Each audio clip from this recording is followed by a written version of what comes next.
Okay, so your question was, do we use the birthplace or do we use the current location at the time of the solar return?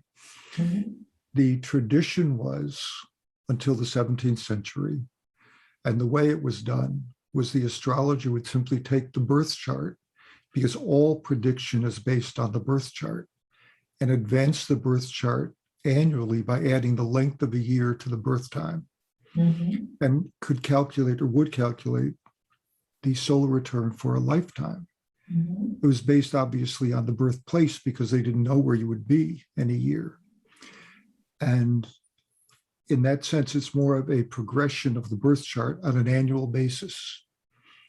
Marinus then came along and said, well, but it's actually influences, he was scientific, the planets were influencing us, and therefore it didn't make sense to calculate it for any place other than where the person was, because how could the person receive the influence?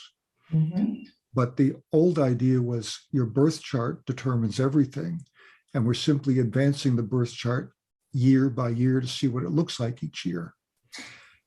And what do you do? So the way I put it together is I think the tradition should be respected, and that we should view the solar return as a kind of progressed birth chart by 1 year.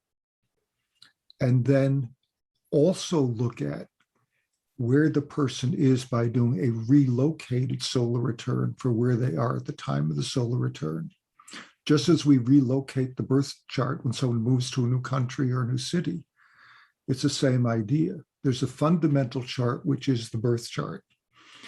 And you can relocate the birth chart, but that doesn't negate the birth chart. It just adds more information to it. So that's how I view it. They're both important. One is the original birth chart advanced by a year. And then if you've moved, you relocate the solar return to where you were at the time of the solar return. So you have the relocated solar return and the birth chart solar return, and they're both significant. Yeah, makes sense. Thanks, Tony. Okay. You and the solar return course at the Academia. Okay.